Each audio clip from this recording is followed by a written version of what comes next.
नमस्कार मित्रांनो. 6 ऑगस्टच्या द हिंदूच्या अनालिसिसमध्ये तुमचं स्वागत आहे. बघा, पहिलं आर्टिकल आहे आजचं आपलं इंडिया फिलिपिन्स रिलेशनशिप. त्यानंतर मनी लॉन्ड्रिंगबद्दल बघणार आहोत आपण. आणि त्यानंतर एक जनरल जिओ पॉलिटिक्सचं एक आर्टिकल आहे, पण ते तुमच्या मेन्सच्या दृष्टीने खूप महत्त्वाचं आहे. ठीक आहे. जे आपले फॉर्मर रिप्रेझेंटेटिव्ह होते युनायटेड नेशनमध्ये, त्यांनी हे आर्टिकल लिहिलेलं आहे.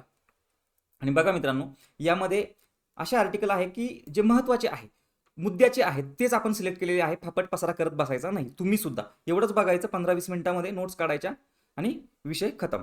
आणि आपलं चॅनल जर आतापर्यंत तुम्ही सबस्क्राईब केलेलं नसेल तर ते सबस्क्राईब करायचं आहे, तुमच्या मित्रांपर्यंत पोहोचवायचं आहे. तुमच्या फॅमिलीमध्ये कोणी प्रिपरेशन करत असेल तर त्यांच्यापर्यंत पोहोचवायचं आहे. नक्की फायदा होईल दोन्ही मीडियमसाठी, मराठी आणि इंग्लिश. ठीक आहे. आपण डायरेक्ट आर्टिकलला सुरू करूया आजच्या. ते म्हणजे काय, फिलिपिन्सचे जे राष्ट्राध्यक्ष आहे ते भारत भेटीवर आलेले आहे. आणि मग आपण जे आपली रिलेशन होतं दोघांचं, तर ते स्ट्रॅटेजिक पार्टनरशिप या लेवलला पोहोचवलेलं आहे.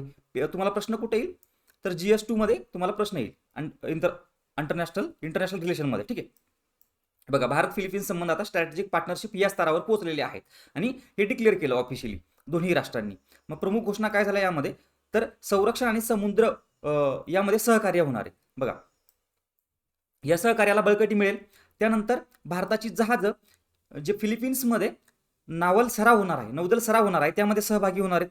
त्यानंतर दोन्ही देशांच्या सेना, नौदल व वायुदलामध्ये तिन्ही सेनामध्ये सहकार्याबाबत टर्म्स ऑफ रेफरन्स काय असणार आहे ते देखील निश्चित झालेलं आहे. यामध्ये क्षमता वृद्धी, संयुक्त समुद्री उपक्रम आणि प्रशिक्षण विनिमय यांचा समावेश असेल.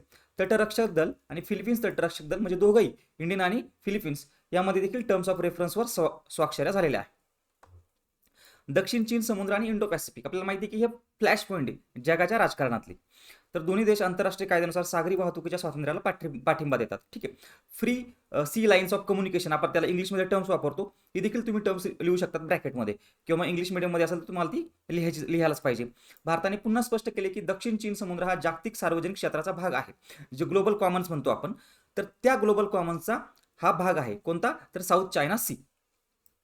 भारताची भूमिका 1982च्या संयुक्त राष्ट्राच्या समुद्र कायदा करार, ठीक आहे, UNCLOS आपण ज्याला म्हणतो, United Nation convention on laws of sea, ठीक आहे, यावर आधारित भारताची भूमिका आहे असं भारताचं म्हणणं आहे. भारत इंडो पॅसिफिक क्षेत्रात नियम आधारित व्यवस्थेशी कटिबद्ध आहे. आपण त्याला इंग्लिशमध्ये काय म्हणतो की rule based world order. We are committed to the rule based world order. पुढे बघा, या क्षेत्रात देखील आपल्याला कोऑपरेशन करायचे. भारत फिलिपिन्स दरम्यान थेट विमान सेवा 2025 पासून सुरू होणार आहे, थेट विमान सेवा. त्यानंतर फिलिपिन्स नागरिकांसाठी 1 वर्षासाठी विनामूल्य पर्यटन व्हिसा ऑगस्ट 2025 पासून सुरू होणार आहे, किंवा तो लागू झालेला आहे. आणि कायदा आणि डिजिटल सहकार्य यामध्ये देखील आपण कोऑपरेशन करणार आहोत. बघा, मग गुन्हेगारी प्रकरणातील परस्पर कायदेशीर मदतीचा करार देखील झालेला आहे. आपण ज्याला म्हणतो की म्युच्युअल लिगल रेकग्निशन, ठीक आहे, ते देखील झालेलं आहे की एकमेकांचे लॉ रेकग्नाइज करायचे आणि रिस्पेक्ट द्यायचा. मग त्या अंतर्गत जर कोणी व्यक्ती दोषी झालेली असेल तर त्यांचं एक्स्ट्रॅडिशन करायचं, हस्तांतरण. भारत फिलिपिन्स, बघा आता ह्यामध्ये देखील भारत मदत करणार आहे फिलिपिन्सला. फिलिपिन्स सोव्हरेन डेटा क्लाउड जे आहे, या पायलट प्रकल्पासाठी पायाभूत सुविधा निर्माण करण्यासाठी भारत सहकार्य करणार आहेत. फिलिपिन्सला भारतीय महासागरातील माहिती संकलन केंद्र यामध्ये देखील पार्टिसिपेट करण्यासाठी भारताने निमंत्रण दिलेलं आहे. त्यानंतर ह्युमॅनिटेरियन एड आणि डिझास्टर मॅनेजमेंट, मानवतावादी सहाय्य, आपत्ती निवारण आणि शोध व बचाव कार्याला दोन्ही देशांमध्ये सहकार्य सुरू ऑलरेडी आहे. 22 एप्रिलचा जो काही पहलगाम टेरर अटॅक झाला होता, त्यावर जे फिलिपिन्सचे राष्ट्राध्यक्ष आहे त्यांनी निषेध केला होता, त्याबद्दल देखील मोदींनी त्यांचे आभार मानले. आणि बघा, हे एक नवीन गोष्ट सुरू झाली आहे, ती म्हणजे काय, प्राधान्य व्यापार करार, यावर चर्चा सुरू झालेली आहे. आपण त्याला इंग्लिशमध्ये काय म्हणतो, प्रिफरन्शियल ट्रेड ॲग्रीमेंट, जी एक प्रायमरी बेसिसची असते, मग त्याच्या पुढे जाते फ्री ट्रेड ॲग्रीमेंट. ठीक आहे. आणि मग बघा, तर हे आपलं एक कन्क्लुजन आहे. फिलिपिन्स हे भारताच्या ॲक्ट ईस्ट पॉलिसीमधील एक महत्त्वाचा भागीदार आहे. बरोबर आहे. रणनीतिक भागीदाराच्या अंमलबजावणीसाठी एक सविस्तर कृती आराखडा तयार केला जात आहे. बघा, हे कोणत्या कंटेक्स्टमध्ये वाचणं महत्त्वाचं आहे, India China relationship, India USA relationship. ठीक आहे, जो काही स्ट्रेन आलेला आहे आता, ठीक आहे, चायना आणि इंडिया तर पहिल्यापासून आहे, आता आपण ते थॉ करण्याचा प्रयत्न करतोय, पण इंडियाचा आणि USA तुम्ही वाचत असाल तर तो एक स्ट्रेन आलेला आहे सध्या. तर त्या दृष्टीने महत्त्वाचं आहे, आपल्याला नवीन पार्टनर्स भेटणं महत्त्वाचं आहे, नवीन भागीदारी करणं महत्त्वाचं आहे. ठीक आहे, पुढचं आर्टिकल बघूया आपण.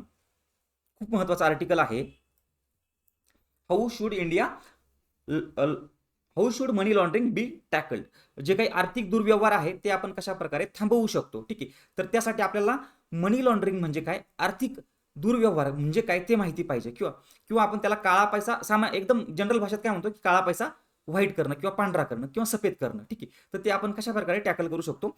तुम्हाला GS3 मध्ये डायरेक्ट प्रश्न येईल, व्हॉट इज मनी लॉन्ड्रिंग. ठीक आहे, आणि त्यानंतर GS2 मध्ये कशा प्रकारे प्रश्न येईल, जो काही आपला नवीन ऍक्ट आहे त्यावर सुप्रीम कोर्टने काही टिप्पणी दिलेला आहे की कधी कधी हा जो काही ऍक्ट आहे तो तुमच्या फंडामेंटल राईट्सचा काय म्हणून आपण त्याला की व्हायलेशन करतो. ठीक आहे, त्या दोन्ही कंटेक्स्टमध्ये महत्वाचं आहे.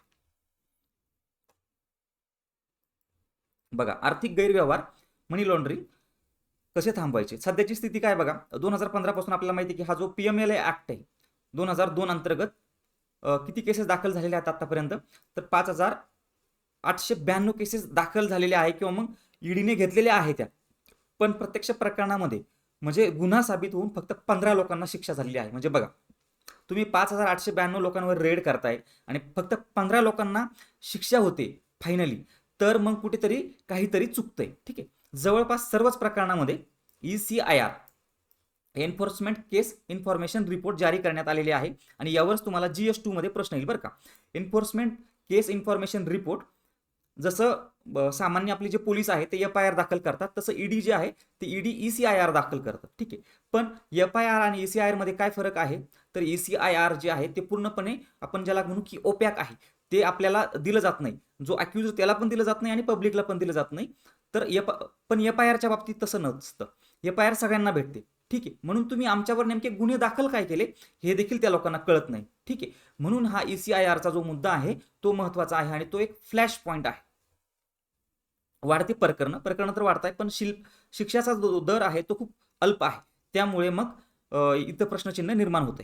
ठीक आहे, मग आता काळा पैसा पांढरा कसा केला जातो किंवा मनी लॉन्ड्रिंग कसं केलं जातं, तर हे बघा, हे तुम्ही GS3 मध्ये कोट करायचंय. PMLAच्या कलम 3 नुसार मनी लॉन्ड्रिंग म्हणजे काय, गुन्हेगारी उत्पत्तीतून आलेल्या संपत्तीला लपवणे, वापरणे, हस्तगत करणे आणि ती संपत्ती स्वच्छ असल्याचे भासवणे किंवा दाखवणे, हे म्हणजे काय, मनी लॉन्ड्रिंग. सरळ सरळ अर्थ काय, काळा पैसा पांढरा करायचा. ठीक आहे, आपण आणखी थोडी डिटेल डेफिनेशन बघू, कारण हा तुमच्या सिलेबसचा पॉईंट आहे.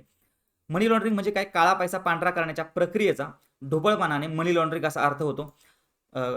अंमली पदार्थांचा वापर, ठीक आहे, अंमली पदार्थांचा वापर, लाच, कर चुकून कमवलेला पैसा, बेकायदेशीर वस्तूंचा व्यापार यासह इतर अनेक मार्गांनी कमवलेला पैसा अर्थव्यवस्थेत आणण्याची प्रक्रिया म्हणजे काय, मनी लॉन्ड्रिंग.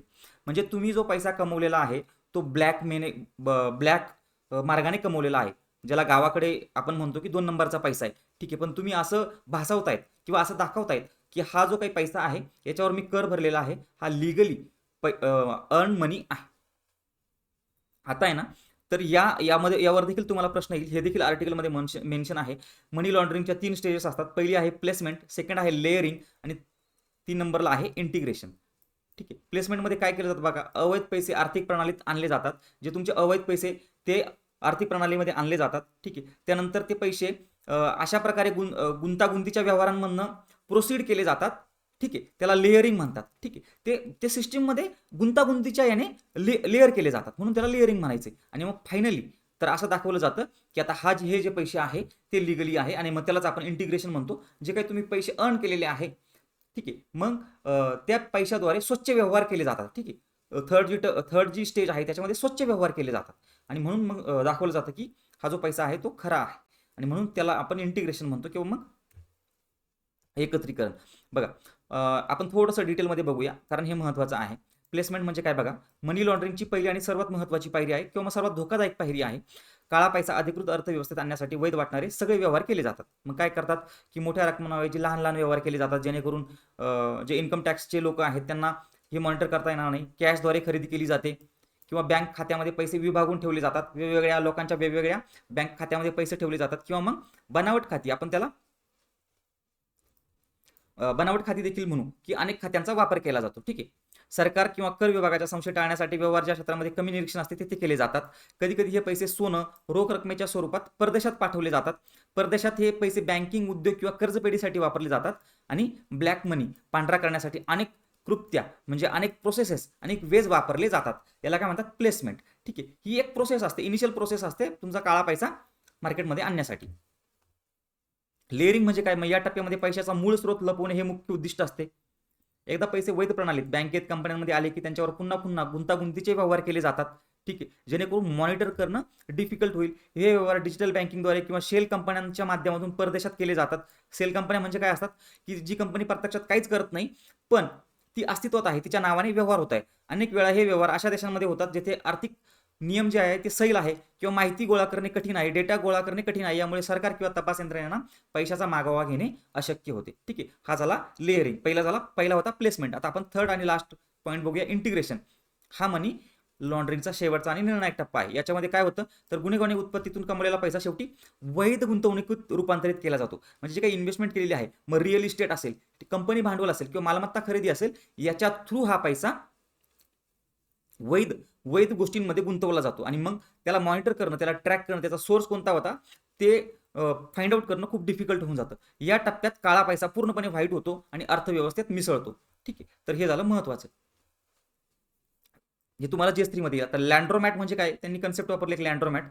लँड्रोमॅट म्हणजे काय, अमेरिकेत गुन्हेगारी टोळ्यांनी लँड्रोमॅट वापरून बेकायदेशीर व्यवहार लपवले होते, तिथून हा शब्द प्रचलित झाला. ठीक आहे, लँड्रोमॅट म्हणजे काय, तुम्ही ज्या संस्थेचा वापर करतायत, ठीक आहे, तुमची काळे पैसे वापरण्यासाठी किंवा काळे पैसे व्हाईट करण्यासाठी, त्यांना आपण लँड्रोमॅट म्हणूया. आज हे बँक किंवा अन्य वित्तीय संस्था असू शकतात. ठीक आहे, बँक पण असू शकतात, अन्य वित्तीय संस्था देखील असू शकतात. आर्थिक फसवणूक किंवा कर चुकवेगिरी करून विदेशात पैसे पाठवणे यासाठी ते वापरले जातात. PML कायद्याचे महत्त्वाचे मुद्दे बघा इथे काय आहे, आणि हेच फ्लॅश पॉईंट आहे. हे तुमचे GS2 चे पॉईंट झाले. ठीक आहे, GS2 चे पॉईंट हे पुराव्याची जबाबदारी आहे ती कोणावर आहे, आरोपीवर आहे. बघा आता किती विचित्र गोष्ट आहे, पुराव्याची जबाबदारी आरोपीवर इथे आहे. ठीक आहे, तुझ्यावर हे तुझ्यावर आरोप आहे आणि आता तू सिद्ध करायचं आहे की तू निर्दोष आहे. ECR हेच कारवाईस सुरुवात करण्यासाठी पुरेसे आहे. तुम्हाला सांगितलं की ECR हा फ्लॅश पॉईंट आहे, FIR आवश्यक नाही. शेड्यूल ऑफेन्स असणे गरजेचे आहे.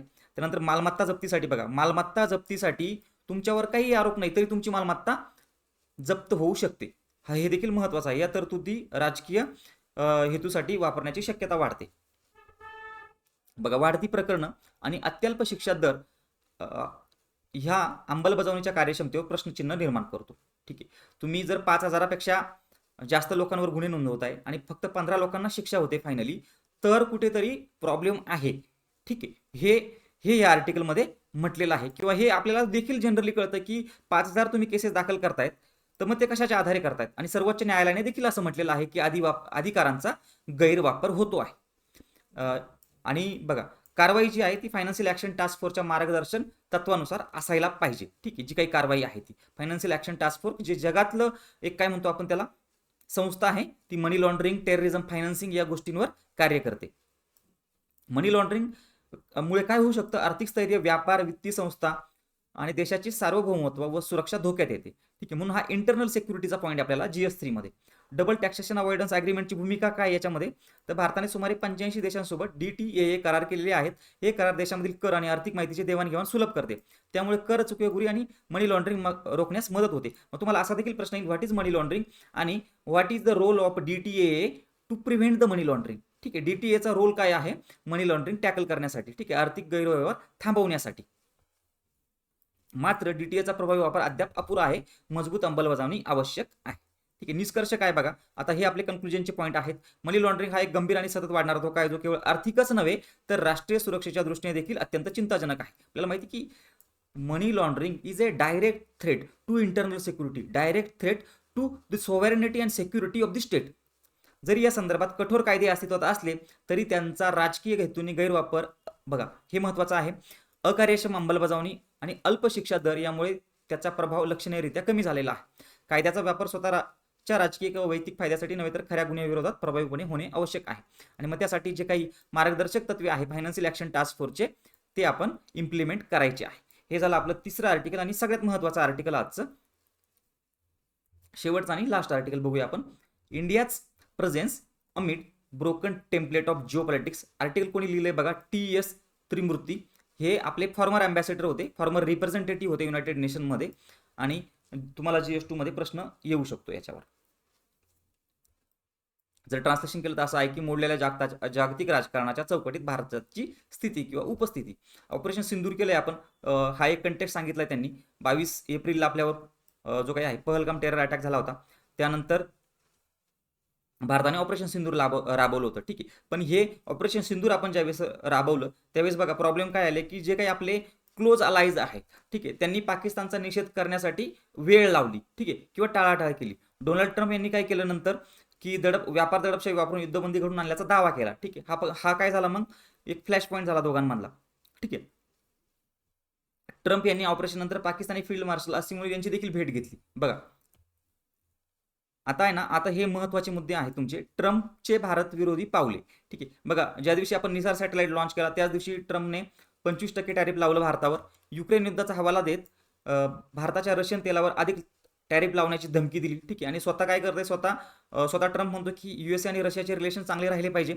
अमेरिकन कंपन्यांना काय सांगितलं ट्रम्पने, की भारतात गुंतवणूक करू नका आणि फक्त अमेरिकन नागरिकांना तुम्ही एम्प्लॉयमेंट द्या. बघा हे 3 महत्त्वाचे आणखी मुद्दे आहे. अमेरिकेची भूमिका काय सध्या बघा, अमेरिकेची भूमिका कशी बदलते बघा, जी भारताचे जे हितसंबंध आहे त्याच्या विरोधी जाण्याचा प्रयत्न करते. एनविडिया जी कंपनी आहे अमेरिकेची, तिला AI चिप विक्रीस परवानगी नव्हती अगोदर चीनला, तर ती आता देण्यात आलेली आहे, ठीक आहे. युक्रेन आणि पश्चिम एशियातील अडचणीमुळे पूर्व एशियाकडे अमेरिकेचे लक्ष आता कमी झालेले आहे, जेणेकरून जो इंडो पॅसिफिक चाललेलं होतं मागच्या 10 वर्षापासून, त्याच्याकडे जे लक्ष आहे ते कमी झालेलं आहे कुठेतरी. पाकिस्तान सोबतचे वाढते संबंध दहशतवादी विरोधी प्रयत्नांबद्दल कौतुक केलेलं आहे. पाकिस्तानचं कौतुक केलं की तुम्ही दहशतवादी विरोधी कारवाया भारी करतात, ठीक आहे. पण असं काही नाही आपल्याला माहिती. आणि बांगलादेशामध्ये जे शेख हसीना यांचं सरकार पाडण्यात आलं त्यामध्ये देखील अप्रत्यक्ष हात होता. आणि आपल्याला माहिती की शेख हसीनांचं जे गव्हर्नमेंट होतं ते भारताच्या इंटरेस्टमध्ये बऱ्यापैकी काम करायचं. आता जे मोहम्मद युनूस आलेले आहेत तिथे, ठीक आहे, ॲडवायझर वगैरे, तर ते काही भारताला कुठेतरी हे करण्याचा प्रयत्न करतात, अडचणी आणण्याचा प्रयत्न करतात. त्यानंतर बघा म्यानमारमध्ये देखील काय केलंय अमेरिकेने, सैन्यविरोधी गटांना पाठिंबा दिलेला आहे, ज्यामुळे भारताच्या ईशान्येकडील अस्थिरता निर्माण होते, इंटरनल सिक्युरिटीचा प्रश्न निर्माण होता आपला. आणि गलवान आणि पहलगाम नंतर देखील जे काही अमेरिकेच्या भूमिका आहे त्यामुळे देखील ट्रस्ट डेफिसिट कुठेतरी निर्माण झालेला आहे. युरोपियन युनियनची भूमिका बघा, ही आपण अमेरिकेची भूमिका बघितली, आता युरोपियन युनियनची भूमिका बघा कशी आहे.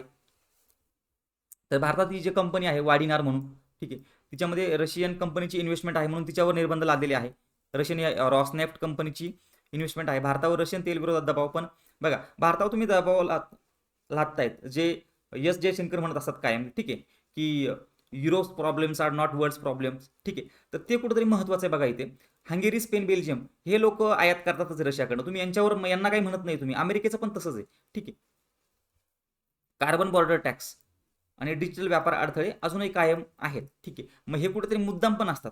जे कार्बन बॉर्डर ॲडजस्टमेंट मेकॅनिझम आहे युरोपियन युनियनचं, ते देखील असं खूप कडक पद्धतीचं आहे, त्याची एवढी गरजच नाही आहे. पुढे बघा, आता हे 2 पॉईंट बघितले आपण. महत्त्वाचं जे आहे पुढे, तर चीनचं बघा, चीनचा वाढता हस्तक्षेप आजूबाजूला, म्हणजे भारताच्या आजूबाजूला चीन, पाकिस्तान, बांगलादेश त्रिपक्षीय गटाचा प्रस्ताव चीनने ठेवलेला आहे. सध्या तरी तो बांगलादेशने नकार दिलेला आहे, पण प्रस्ताव ठेवलेला आहे, तर ते देखील महत्त्वाचं आहे. लालमोनीहाट विमानतळ बघा, हे बांगलादेशचं विमानतळ आहे कुठे, तर भारताच्या सिलिगुरी कॉरिडॉरजवळ. तर याचं जे काही आहे रिनोव्हेशन होणार आहे आणि त्याला चीन मदत करणार आहे ऑपरेशन सिंदूर दरम्यान. तर हे ओपन सिक्रेट आहे की पाकिस्तानला चीनने सक्रिय पाठिंबा दिलेला होता. सॅटेलाइट इमेजेस प्रोव्हाइड केलेल्या होत्या. अरुणाचल प्रदेशमध्ये ठिकठिकाणी जे वेगवेगळे ठिकाण आहे, वेगवेगळे शहर आहेत आपले, तिथे मॅन्डेरियन नावं दिलेली आहे. त्यानंतर पुढचा पॉईंट काय, दलाई लामांच्या उत्तराधिकारी जो असेल त्या संस्थेवर ताबा मिळवण्याचा प्रयत्न होत आहे. भारताचा पुरवठा साखळी जी आहे ती आता आपल्याला माहिती आहे की बऱ्यापैकी चीनच्या गोष्टींवर डिपेंड आहे, ठीक आहे. बघा रेअर अर्थ मेटल्स असतील, API असतील, ठीक आहे. API म्हणजे आपल्या फार्मास्युटिकल प्रोडक्शनसाठी महत्त्वाचे असतात, खतं, तांत्रिक उपकरणे, याच्यावर नियंत्रण करण्याचा चायना प्रयत्न करतो. आणि ब्रह्मपुत्र रिव्हरवर तिबेटमध्ये जगातील सर्वात मोठे धरण आहे ते बांधण्याची योजना आहे. मग या गोष्टीतनं भारत समतोल साधण्याचा प्रयत्न कसा करतोय बघा, गलवान नंतर संबंधांमध्ये सुधारण्याचा प्रयत्न केलेला आहे, संबंध सुधारण्याचा, ठीक आहे. त्यानंतर जागतिक संघर्षावरील मौन होतं म्हणून धोरणात्मक पुनर्विचार आवश्यक आहे. कशा पद्धतीने बघा, इस्रायल गाझा युद्ध असेल, भारताने डायरेक्ट इस्रायलला म्हटलं नाही की तुम्ही थांबवा म्हणून, ठीक आहे. बघा मग आपण काय करतो की आपण कुठेच असं खंबीर अशी भूमिका घेत नाहीये. आणि मग आपण एक्सपेक्ट करतो की ज्यावेळेस आपण ऑपरेशन सिंदूर करू किंवा काय, त्यावेळेस आपण एक्सपेक्ट करतो की युरोपियन युनियनच्या काही देश असतील किंवा अमेरिका असेल तर या लोकांनी खंबीर भूमिका घेतली पाहिजे पाकिस्तानच्या विरोधात. असं होऊ शकत नाही, ठीक आहे. तर मग ही पण आपली सुद्धा कुठेतरी दुटप्पी भूमिका आहे. आपण इस्रायल गाझाबद्दल काही बोलत नाही, आपण रशिया आणि युक्रेनबद्दल काही बोलत नाहीये, ठीक आहे. युक्रेनचा साईड नका घेऊ, मग रशियाची तरी घ्या ना, ठीक आहे. कारण आपण आता एकटे पडलेलो कुठेतरी दिसत आहे तुम्हाला. कोणती तरी एक भूमिका घेणं महत्त्वाचं आहे, ठीक आहे. इस्रायल गाझा युद्ध, इस्रायल इराण संघर्षावर केवळ किरकोळ प्रतिक्रिया दिलेल्या आहे. युक्रेन प्रकरणी संयुक्त राष्ट्रातील मतदानावर तटस्थ राहण्याची भूमिका बजावली. तटस्थ राहण्याचीच असेल तर मग तुमचा तिथं रोल काय? ठीक आहे. Neutrality is also impartiality. Operation सिंधूरने हे स्पष्ट केलं की जर भारताला इतर देशांकडून पाठिंबा अपेक्षित असेल तर त्याने इतर देशांच्या संघर्षामध्ये सक्रिय सहभाग घ्यावा लागेल. आणि हे कोण म्हणतंय? जे आपले फॉर्मर अँबॅसिडर राहिलेले आहे, फॉर्मर परमनंट रिप्रेझेंटेटिव्ह राहिलेले आहे युनायटेड नेशनमध्ये, TS त्रिमूर्ती, त्यांचं हे आर्टिकल आहे आणि ते हे म्हणत आहे. रणनीतिक दृष्टिकोन बघा, तेच मी तुम्हाला आधी एक्सप्लेन केलं. जेच राजकारणापासून दूर राहून आर्थिक वाढ साध्य केली जाऊ शकते हा समज आता चुकीचा ठरलेला आहे. आजच्या काळात जागतिक राजकारणच आर्थिक आणि तांत्रिक मार्ग निश्चित करते. ठीक आहे. WTO किंवा फ्री ट्रेड वगैरे ह्या गोष्टी काही नाही, आता यांना महत्व नाही राहिलं, भाकड कथा झालेल्या आहेत सरळ सरळ. पुढील वाटचाल बघा, भारत आता आवाज उठवत आहे उठवत तर बघा, अमेरिका आणि युरोपियन युनियनच्या दुटप्पी धोरणावर आपल्याला माहिती की 2 दिवसापूर्वी एक्सटर्नल अफेअर्स मिनिस्ट्रीने जे काही प्रेस रिलीज केलं यावर टीका केलेली आहे, दुटप्पी धोरणावर टीका केलेली आहे. दोघी भारतापेक्षा रशियाची अधिक व्यापार वाढतात. कोण? अमेरिका आणि युरोपियन युनियन. उदाहरणार्थ USA मध्ये युरेनियम, पॅलेडियम आयात केली जातात रशियाकडनं. गाझा संघर्षावर देखील भारताने आता युद्धबंदीची मागणी फॉर्मली केलेली आहे. पूर्वी भारताने मतदानीत सामील होण्याचे टाळले होते, आपल्याला माहिती आहे की त्यांनी ॲब्स्टेन केलेलं होतं. आणि बघा आता अजून का महत्त्वाचं आहे ते की ट्रम्प जे आहे ते इंडिया व्हिजिटवर येणार आहे. बघा, कोणत्याही गोष्टींमध्ये कोणताही इंडिया आणि कोणत्याही देशाचे रिलेशन असतील तर ते सौहार्दपूर्णच रिलेशन राहिले पाहिजे, ते मैत्रीपूर्णच राहिले पाहिजे. ठीक आहे. मग आता जे काही चाललंय, ट्रम्पचे जी काही ॲडमोठी भूमिका आहे त्याला कुठेतरी सोल्युशन भेटणं महत्त्वाचं आहे. ठीक आहे. ट्रम्प काही लाईफ टाईम राष्ट्राध्यक्ष नाही लावू शकत, कोणीतरी एक सेन्सिबल माणूस पुन्हा अमेरिकेचा राष्ट्राध्यक्ष होणारच आहे. मग हे जे 2-3 वर्ष आहेत ते डील करणं महत्त्वाचं आहे आपल्याला. नवीन धोरणात्मक जुळणी जे RIC आहे ते सध्या तरी पॉसिबल नाही आहे, पण आपण याचा विचार केलेला पाहिजे. भारताने जे काही ब्रिक्स आहे, SCO आहे, RCEP आहे, यांच्यामध्ये देखील संबंध डीप किंवा मग मजबूत करणं महत्त्वाचं आहे, जेणेकरून आपण जे मल्टीपोलार म्हणतो, मल्टी अलाइनमेंट जे म्हणत असतो आपण, ती जी रणनीती आहे आपली ती मजबूत होईल. बरोबर आहे. निष्कर्ष काय बघा, भारत आता फक्तपणे शांतपणे किंवा आर्थिक प्रगतीवर लक्ष केंद्रित राहू शकणार नाही, तर आपल्याला ठोस भूमिका घ्यावा लागणार आहे. आंतरराष्ट्रीय राजकारणामध्ये बदलत्या जागतिक राजकारणात भारताने सक्रिय आणि ठाम भूमिका घेणे अत्यावश्यक आहे. हे आजचे 3 महत्त्वाचे आर्टिकल होते, अतिशय महत्त्वाचे आर्टिकल होते. मेन्सला जशाच्या तसे तुम्हाला ते विचारले जातील. आजच्या सेशनमध्ये आपण इथेच थांबूया, भेटूया पुढच्या सेशनमध्ये.